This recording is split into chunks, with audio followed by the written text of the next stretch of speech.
ഇങ്ങോട്ട് വരിക, അങ്ങോട്ടിരിക്കാം. എൻ്റെ ഏറ്റവും അടുത്ത കൂട്ടുകാരിൽ ഒരാളാണ് ഈ യുക്തിവാദി. അതിന് ഞാൻ ആരാല്ലേ? ഞാൻ ഞാനൊരു ഭക്തൻ, ഈ അമ്പലത്തിലെ പൂജാരിയാ. കഴിഞ്ഞ കുറേ വർഷങ്ങളായി, ഒരു 18-20 കൊല്ലത്തോളമായി ഇവിടുത്തെ ഭഗവാനെ സേവിച്ച് അങ്ങനെ കഴിയണു. ഈ സന്ധ്യയ്ക്ക് നട തുറക്കുന്നതിന് മുമ്പോ അല്ലെങ്കിൽ ഉച്ചപൂജ കഴിഞ്ഞ നേരത്തോ ഞങ്ങളിങ്ങനെ ഒരു കൂട്ടായ്മയായിട്ട് ഒത്തുകൂടും. ഇവിടുത്തെ ഈ പുഴക്കരയിലോ അല്ലെങ്കിൽ ഈ വായനശാലയിലോ മറ്റോ. കാര്യം വായ തുറന്നുള്ള വാക്ക് തർക്കത്തിൽ ഞങ്ങൾ രണ്ടുപേരും മാത്രമേ ഉള്ളൂവെങ്കിലും ഇതിനെ ഒരു കൂട്ടായ്മ എന്ന് പറയാനൊരു കാരണമുണ്ട്. ഞങ്ങളുടെ ഈ സംഭാഷണത്തിനിടയിൽ ഇവിടെയുള്ള ചില പ്രായം ചെന്ന ആൾക്കാർ ഞങ്ങളോട് ഒത്തുകൂടും. ഞങ്ങൾ പറയുന്നത് കേട്ട് ചിരിക്കും, അല്ലെങ്കിൽ വല്ല അഭിപ്രായം പറയും. യുക്തിവാദിയുടെ വാദത്തിന് തീക്ഷ്ണത ഏറുമ്പോൾ അവരിൽ ആരെങ്കിലും പറയും, വേണ്ടാട്ടോ, തല മറന്ന് നീ എണ്ണ തേക്കരുത്, സർവേശ്വരനാണ് നിൻ്റെ കളി. ആ ഈ പറഞ്ഞ സർവേശ്വരനാണ് എൻ്റെ മറ്റൊരു അടുത്ത സുഹൃത്ത്. അദ്ദേഹവുമായി ഞാൻ സംസാരിക്കും, ഇടയ്ക്ക് വാദപ്രതിവാദങ്ങളിൽ ഏർപ്പെടും. പൊരുവയിലായിരുന്നോ ഇന്നത്തെ സാമൂഹ്യ സേവനം? ഇരിക്കുക. അല്ല, സാമൂഹ്യ സേവനത്തിൽ ഇറങ്ങുന്നവർക്ക് വെയിലിന് ചൂടുണ്ടെന്നും പറഞ്ഞ് അമ്പലത്തിൽ കയറി ഒളിച്ചിരിക്കാൻ പറ്റില്ലല്ലോ. ആട്ടെ, എന്തായിരുന്നു ഇന്നത്തെ വിഷയം? ഈ അമ്പലങ്ങളിൽ പോകുന്നതിൻ്റെ മുടത്തുമോ അതോ അന്ധവിശ്വാസങ്ങളുടെ പൊളിച്ചെടുത്തോ?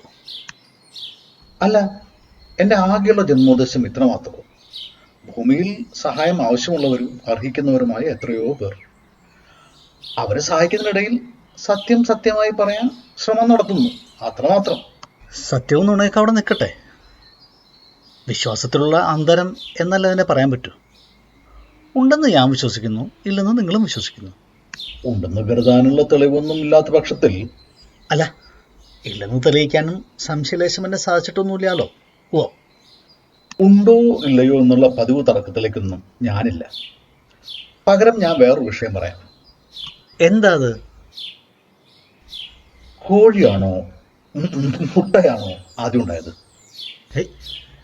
രണ്ടിൻ്റെയും സൃഷ്ടി സർവേശ്വരൻ തന്നെയല്ലേ? കോഴിക്ക് അതിന്റെ സൃഷ്ടിയായ മുട്ടയുടെ അവകാശമെങ്കിലും. അതോ തിരിച്ചോ? അങ്ങുണ്ടെന്ന് ഇവനെ ബോധ്യപ്പെടുത്താൻ എന്താ ഒരു വഴി?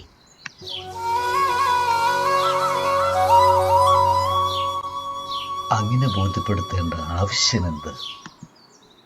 അല്ല, എല്ലാത്തിനും അടിസ്ഥാനവും കാരണവുമായ അങ്ങേ ഇവൻ അറിയുന്നില്ല. എന്തിനറിയണം? നിനക്ക് എന്നെ ആവശ്യമുണ്ട്, അതുകൊണ്ട് നീ എന്നെ അറിയുന്നു. അവൻ ആവശ്യമില്ല, അവൻ അറിയുന്നുമില്ല. പക്ഷെ പരമമായ സത്യം അങ്ങനെ ഒന്നുണ്ടോ? നീ ഈ കാണുന്നതാണോ സർവേശ്വരൻ്റെ രൂപം? ഇത് നിന്റെ മനസ്സ് എനിക്ക് കൽപ്പിച്ചു തരുന്ന രൂപമല്ലേ? അപ്പോ അവൻ്റെ മനസ്സിൽ എനിക്ക് രൂപമില്ല, ഞാൻ എന്നൊന്നില്ല. പിന്നെ അവൻ എങ്ങനെ എന്നെ കാണും? അതെ, ഏത് ലോകത്താണ്? നിൽക്കൂഹേ, ഞാൻ എൻ്റെ സർവേശ്വരനോടും സംസാരിച്ചുകൊണ്ടിരിക്കുകയാണ്. നിന്നെ വിശ്വസിപ്പിക്കാൻ പറ്റുന്ന എന്തെങ്കിലും ഒരു തെളിവ്. വട്ടു തുടങ്ങി. ശരി, അടുത്ത വാദഗതി തയ്യാറാവുമ്പോൾ പറ.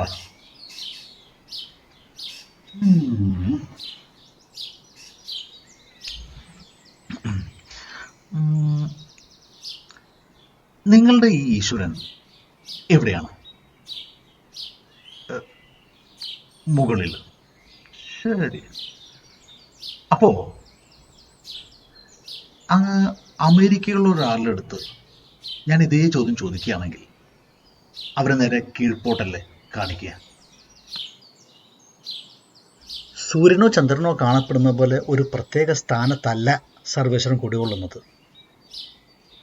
അദ്ദേഹം സർവവ്യാപിയാണ്, എല്ലാ ഗണങ്ങൾക്കും തുല്യരൂപി. ഓഹോ, അപ്പോ അദ്ദേഹം വായുരൂപിയാണ് അല്ലേ? ഇല്ലെങ്കിൽ കാണണ്ടേ? അബദ്ധം പറയല്ലേ ഹേ. വായു ഭൂമിയിൽ മാത്രമല്ലേ ഉള്ളൂ, അതും അദ്ദേഹത്തിൻ്റെ സൃഷ്ടി മാത്രം. അത് ശരി. അപ്പോൾ ശാസ്ത്രത്തിന്റെ കണ്ടെത്തലുകളെ നിങ്ങൾ അംഗീകരിക്കുന്നുണ്ട്. പക്ഷെ രണ്ടാമത് പറഞ്ഞത് സ്വല്പം കടുത്തു. സർവേശ്വരൻ പറഞ്ഞു എല്ലാം സൃഷ്ടിച്ചത് അദ്ദേഹമാണ്. അങ്ങനെ ഇവൻ്റെ ഈ സംശയം ഞാൻ എങ്ങനെ തീർക്കും? എല്ലാത്തിൻ്റെയും സൃഷ്ടാവാണ് അങ്ങുന്ന് എന്നത് ഇവൻ മനസ്സിലാക്കുന്നില്ല. അതാണോ സത്യം? അങ്ങല്ലേ എല്ലാ ചരാചരങ്ങളെയും സൃഷ്ടിച്ചത് എന്ന് പറയാൻ കഴിയില്ല. ഞാനൊന്ന് ചോദിക്കട്ടെ, നിനക്ക് മക്കൾ എത്ര? 2. അവരുടെ സൃഷ്ടാവ് നീയാണോ? മൗലികമായി സൃഷ്ടാവ് അങ്ങ് തന്നെ. അതിന് കാരണമായത് ഞാനും എൻ്റെ പത്നിയും. അവരെ സൃഷ്ടിച്ചത് ഞാനോ? എങ്കിൽ ശരി, ഞാനും എൻ്റെ പത്നിയും. അത് മാത്രമാണ് സൃഷ്ടിയുടെ ഉപകരണങ്ങളെങ്കിൽ നീയും പത്നിയും ബന്ധപ്പെടുമ്പോഴൊക്കെ ഓരോ ഉണ്ണി പിറക്കണ്ടേ? അല്ല, അത് പിന്നെ ഭയപ്പെടേണ്ട. നിന്റെ സ്വകാര്യതകളിലേക്കൊന്നും ഞാൻ കടക്കുന്നില്ല. ഞാൻ പറഞ്ഞു വന്നത് സ്ത്രീയും പുരുഷനും ബന്ധപ്പെടുമ്പോഴെല്ലാം സൃഷ്ടി നടക്കുന്നില്ല, ശരിയല്ലേ? അപ്പോൾ സൃഷ്ടിയുടെ കാരണങ്ങൾ 1 2 അല്ല, അനേകം നിമിത്തങ്ങളും സാഹചര്യങ്ങളും ഒത്തുചേരുമ്പോൾ സൃഷ്ടി നടക്കുന്നു. അതെ, അവരൊക്കെ അങ്ങ് പോയി.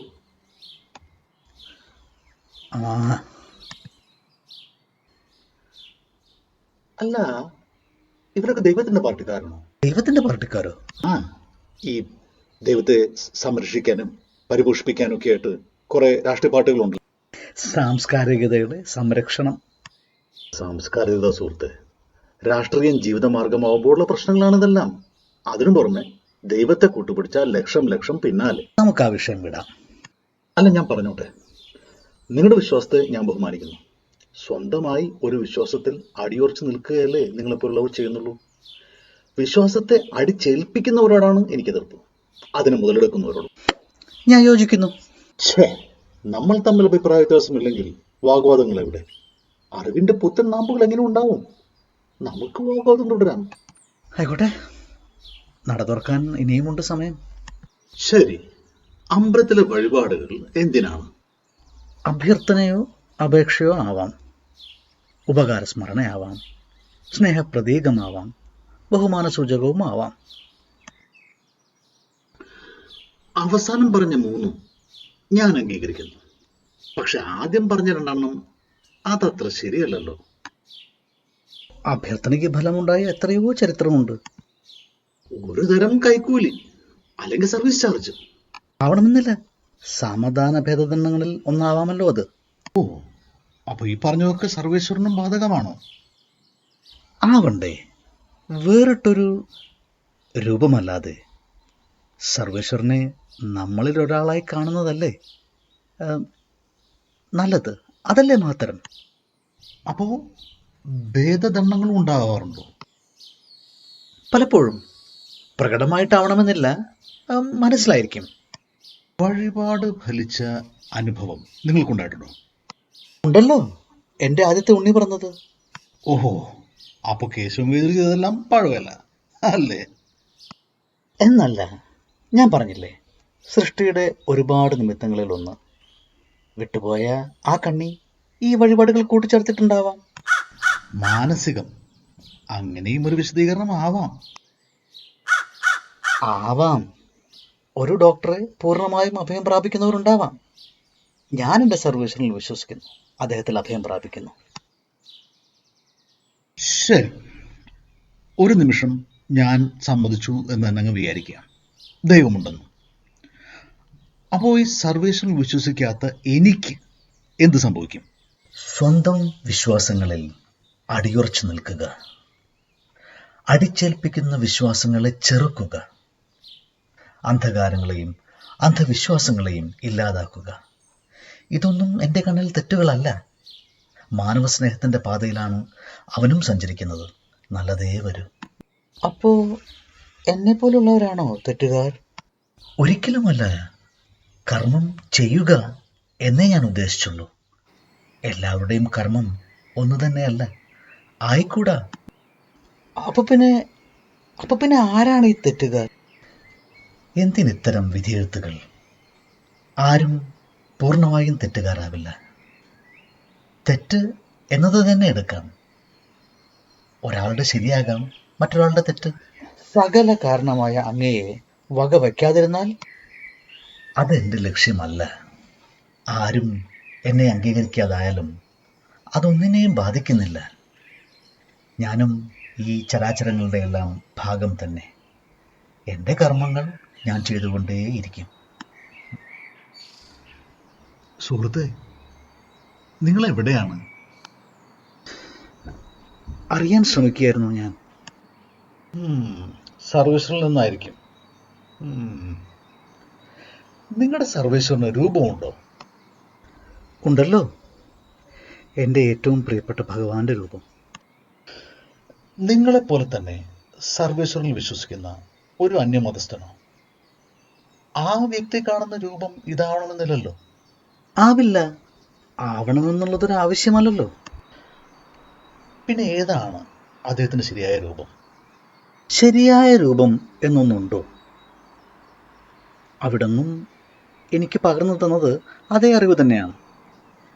രൂപം കാണുന്ന ആളിൻ്റെ ഒരു വീക്ഷണമല്ലേ, തികച്ചും ആപേക്ഷികം. ഒരേ